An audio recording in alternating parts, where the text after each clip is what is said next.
Shalom and welcome to Jerusalem Studio.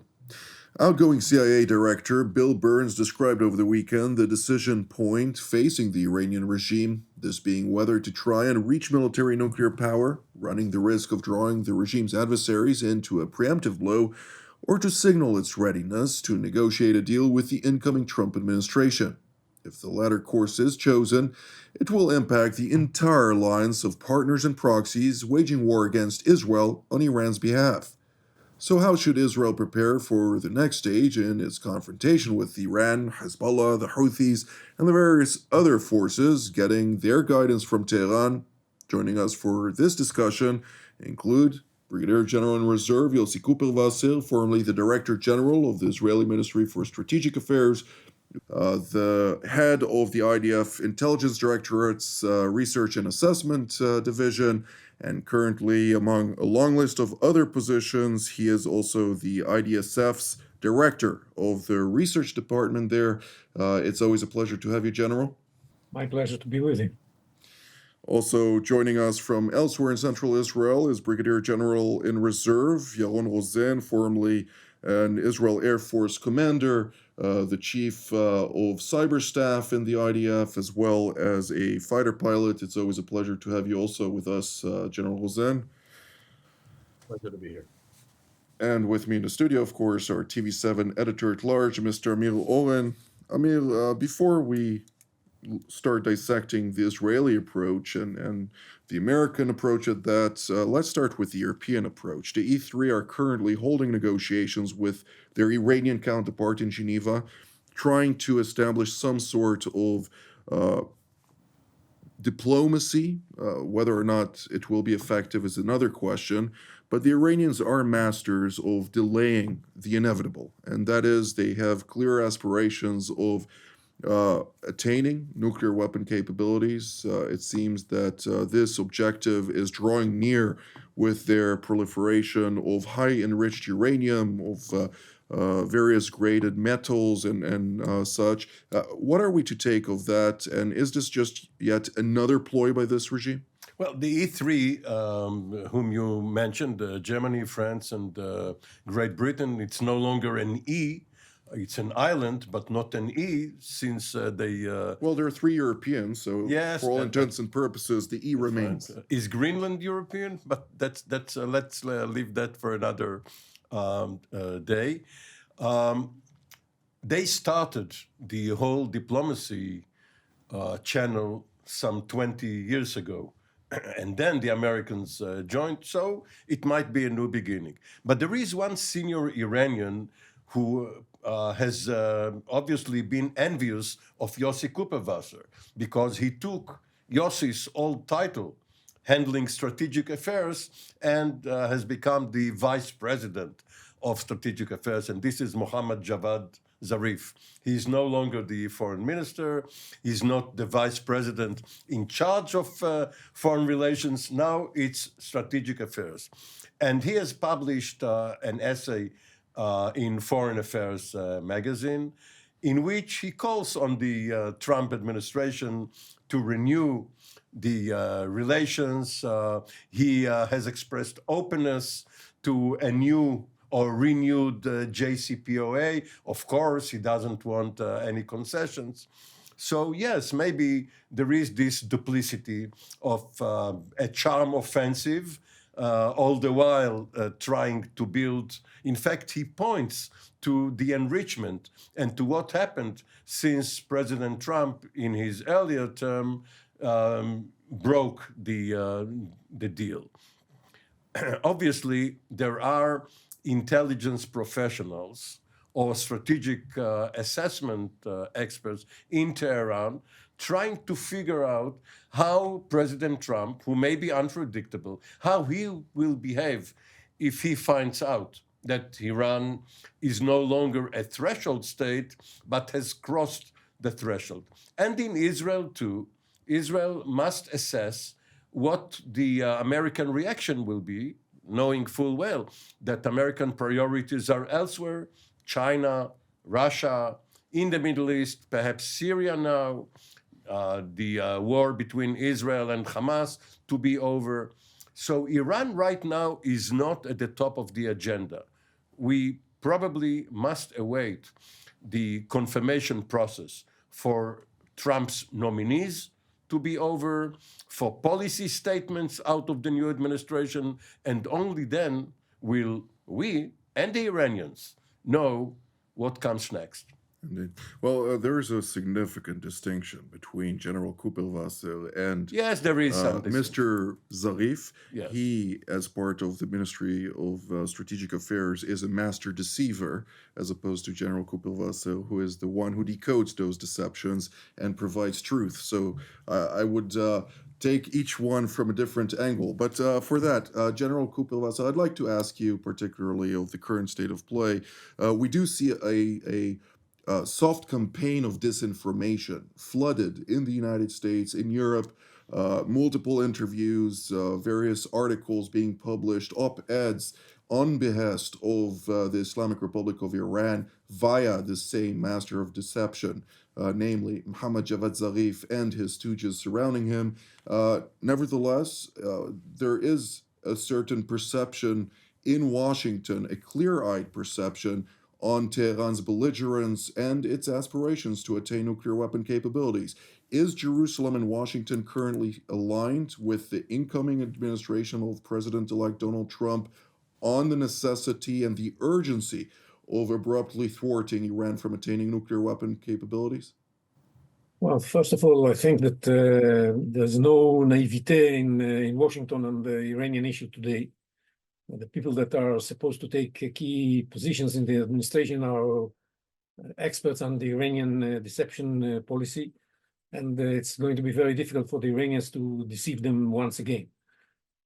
So it's a clear vision of what Iran is up to, and it's also a clear vision of how dangerous Iran is beyond just having the ambition to have nuclear weapons. It's what they've done so far without nuclear weapons is also very concerning. The building of the ring of fire around Israel and the use of missiles, massive use of missiles against Israel on 2 occasions is something that the people of the Trump administration are definitely very well aware of. And they have very limited expectations from the Iranian regime to show flexibility now, real change in policy. That is not in the cards from their point of view. Although, in my mind, they are going to give them the chance to do that. They're going to use the maximum pressure and hope that this is going to work, knowing that probably it's not going to work, but just hoping this is going to be the case. And at the same time, they're going to prepare, together with Israel, all kinds of other means that may be used in order to bring about a change in the position that Iran has on the nuclear file. And the point is that until now, the American policy was that we are not going to allow Iran to obtain nuclear weapons. But under this slogan, the Iranians were able to acquire the ability, the capability to produce nuclear weapons without actually producing them. That's what happened. They were making an extremely impressive progress in the way to have the fissile material. They are very close to that. They can have, even Blinken said it yesterday, that they can have the capability to produce enough fissile material for a dozen nuclear weapons within a very short period of time. And this is a situation that puts them as a threshold state. At the same time, there's a big question mark of whether they did or did not move forward in the efforts to weaponize this fissile material once they have it. And if you look at what Israel did in this last attack on Iran in October 26, one of the targets in the Parchin area was a facility that was probably related to the weaponization. So if this facility was active, and the evidence indicate that it was active, then there was progress made on the weaponization as well. And definitely a lot of progress was done on the delivery systems, where missiles were produced in big numbers. So it's missiles that can be used for nuclear purposes. So there's a reason to believe that Iran should be treated as a threshold country.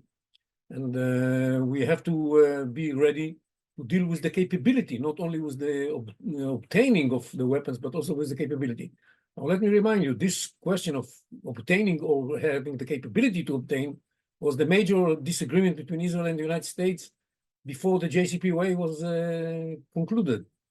And it's still there. And I hope that this time, people like Rubio and others are going to have the Trump ear in order to convince him that Iran should not have the capability to produce nuclear weapons, especially as the capability is so big as it is right now. This is the issue. And I think that this matter is discussed in the discussions between the Trump people and Israeli officials. And I hope that's one of the issues that was discussed on the margins of the discussions about the Gaza hostages deal is some commitment of the Americans. You show us flexibility on that, we shall accept your position on Iran.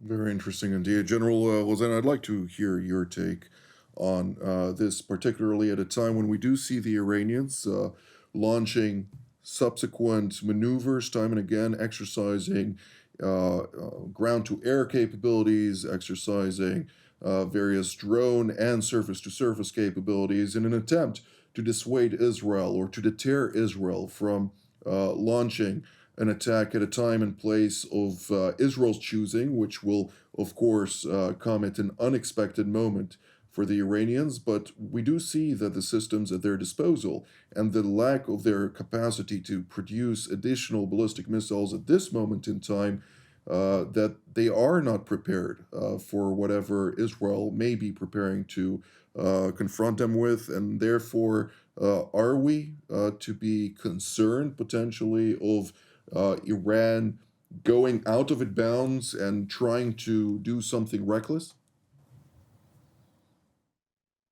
It's a great question. I think that, we're in a turning point. On the wider picture, this is not only about the Middle East. It's about the United States global stance. It goes all the way to the east, to the Far East, to Taiwan. Iran is a test to the new United States foreign policy.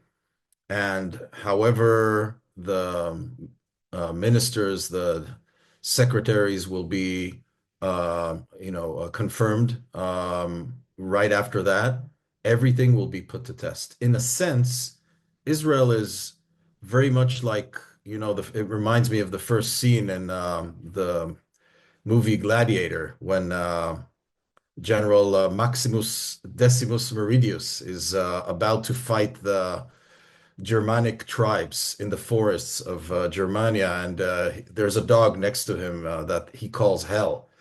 And in a sense, I think Israel, in a sense, is the dog there. Okay, sorry for I'm not trying to offend ourselves, but I can speak about ourselves. We need to be the credible, very ruthless dog in this sense.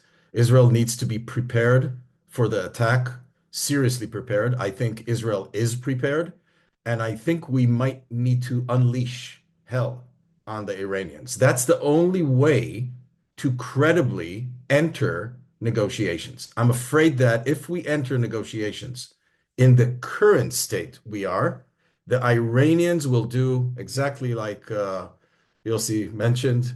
They will continue doing what they are very good at, completely ignoring that the octopus or the snake has lost all his tentacles. The Iranians have a serious influence on the battlefield in Ukraine vis-a-vis the support to Russia. This is a whole new axis that is challenging Europe and challenging NATO. So Iran is not only the Middle East. Iran is a huge problem for global stability.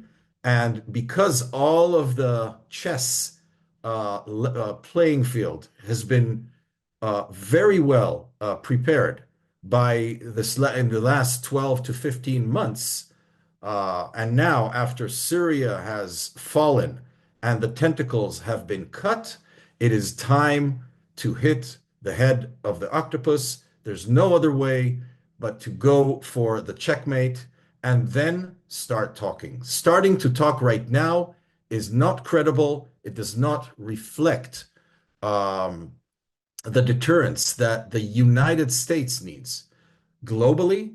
And that's if I were the president of the United States, that's how I would start, and the rest is history. We do need to keep in mind that the Europeans, or the three European powers, namely Germany, Britain, and France, have still the capacity to unleash the snapback mechanism until October of this year, which will snap back all sanctions against the Iranians. Whether or not the Chinese and the Russians will adhere to this is a different story, but it's an interesting analogy with regard to hell. Maybe that is the dog hell, of course, but maybe that has to do with what Trump was meaning, that unless the hostages are released, all hell will break loose, namely Israel would break loose to contend with Hamas, Iran, and the various patrons that the Islamist terror group has. But let's focus our discussion. 2019, of course, we had the assassination or the elimination of Qasem Soleimani. January 2020. January 2020, correct? When we're talking about that specific thing, that was the beginning of the end of Qasem Soleimani's grand strategy of this axis of so-called resistance, mukawama, which of course is an Islamic term to resist anyone non-Islamic on Islamic lens as they view it. But within that context, do we expect to see now, with the fall of the Assad regime, an attempt by the Iranians to reignite this strategy from a different angle, or are they going to try and wait their time for a better timing, so to speak? Well, how can they reignite? Just to follow up on what Yossi said a moment ago regarding his hope that Secretary of State designate Rubio and probably National Security Advisor Waltz and others, not only from the Florida mafia, but the entire top echelon of the administration, that they will have Trump's ear. Hopefully, this is the ear that already healed from the assassination attempt. So they will find an attentive audience. Going back to your question, if the Iranians are realistically assessing their situation as against 5 years ago, and here, whether it has to do with the Biden administration or just because it was under Biden's watch, let's give credit where it's due, at least chronologically, they have suffered immensely. Their position now is much weaker than it was 5 years ago, exactly, January 2020, because they have suffered a setback after setback. This entire year, 2024, has been terrible from their point of view. Syria, Hezbollah, Hamas, their air defense system, they have been laid bare by Israel. They have seen how Israel conducts attacks in Yemen. Israel is practicing long-range bombing along with the United States. A joint attack by the United States and Israel, this is really a preview of what can be done. So with the last strike, of course, being in full coordination, cooperation with the United States and Great Britain. Yes, that's the one. So so they understand that they are not in any position to provoke a strike. And they have never committed suicide. They send others to die. But they themselves have been cautious not to cross the line. Doesn't mean that they cannot do it, that Khamenei, perhaps as he gets older and perhaps not as healthy, cannot do something rash. But from a Western point of view, seemingly rational, our rationale, look at it, they would try to deal, and as they perceive President-elect Trump, He is a dealer. He wants to strike a deal, but a better deal from the American and Israeli perspective. President Trump is transactional. Transactional, I think that is something that everybody understands, but the transaction here would be eliminating their nuclear aspirations altogether, as opposed to what they were willing to forgo. And we need to remember that the last time around, he said, I'm scrapping the JCPOA in order to establish a stronger and better deal. As long as the regime survives, they will make concessions. Well, that is also a very big question, because I'm not sure this regime will survive in the next 4 years, but we'll wait for time to tell. General Kuperwasser, we don't have very much time left, and yet I want to ask you, when we're talking about Ayatollah Ali Khamenei, an old and unhealthy leader of the Ayatollah regime, he came out on the commemoration of Qasem Soleimani and declared that Iran is not rolling over, and it does intend to bolster the resistance in all intents and purposes to regain the upper hand. What are we to expect out of those remarks? Well, first of all, I think that there's no change in the Iranian aspirations and in the Iranian policy. They want to export the revolution and spread their message all over the Middle East and thereafter globally. That's still the case. This is a revolutionary and a missionary regime, and this has not changed. There are obstacles, and in Islam, when there are obstacles, you make all kinds of adjustments in order to make sure that your policy is fit for the new situation. That was the Hudaybiyah story of Prophet Muhammad at the time. And this is a very major element in Islamic policy-making philosophy. So this is where they are right now. They are as dangerous as they were in the past, but they have exposed their weaknesses, and the credibility of the military option has been proved when Israel did what it did, and everything that Amir mentioned about the joint attacks, and many joint exercises that preceded that, and the way that the Iranian air defense was hit. All of that is a message to the Iranians that the military option is really credible, and they have to take this into account. And this is why I think that they're going to show some flexibility in the talks, trying to avoid what needs to be done, which is rolling back the program. And the Americans are going to be asking for the program to be rolled back. And the question is, how far can it be rolled back? Because they already gained the know-how that they need in order to operate advanced centrifuges and all kinds of other things, production of uranium metal, maybe production of all kinds of igniters and other elements that are needed for the detonators. I mean, that are needed for the nuclear device to operate. So this is a very difficult question of how far can we actually roll back the Iranian nuclear project. But this is going to be discussed. And in my mind, we shouldn't expect any change in the Iranian attitude. They are even trying to rebuild the relationship with Syria. They are just nominated somebody that has a long history in Syria and Lebanon to try to fix the relationship with Giuliani. This is not going to change, but we need to use our force and our force projection in order to make them realize that it's not the right way to choose at this point. And coming back to the issue of the stability of the regime, I believe that if we do that properly, if there is maximum pressure economically and the threat of using the credible military option, then it may have some impact on the stability of the regime as well. Absolutely. That is actually something that I've been hearing by other also very influential individuals, casting doubt on whether or not a deliberate effort by both the maximum pressure campaign and a kinetic strike against Iran's nuclear infrastructure would allow the regime to survive. And therefore, General Rosen, there are roughly 2 minutes left, and I'd like to ask you, should Israel prepare for the day after the Ayatollah regime?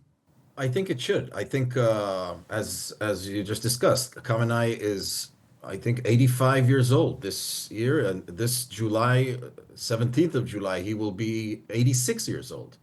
So, what are the chances of him surviving the next 5 years? Well, He's young compared with Abu Mazen. yeah, I'm not sure. I want to wish him a long life, but let's say the chances are not high, and the succession in Iran is a very complex thing. Though his second son, has quite a good position in among the clerics and others. It's the complexity of succession is quite high. And I think that if we want to push forward or push back in a way, the nuclear capacity of Iran, all we have to do is every time push it again and again and again, a few years back until Iran changes. And I think Iran is transactional at the end because they want to survive. That is the main thing for this regime. If they will topple like Assad in Syria, I'm not sure. It's a much more complex structure of the IRGC and the army, all these double power grip on how Iran operates. But never mind that. The thing is this: we have to the only credible threat is actually starting with a kinetic attack. There's no more waving with this with an attack. You have to start with an attack and then start talking. That's the only way we can move this forward. Well, this is all the time that we have for today. I'd like to thank General Cooper-Vassel, General Rosen, and Mr. Oren for all of your insights. I'd like to thank all of you at home as well. Until our next edition, from here in Jerusalem, Shalom.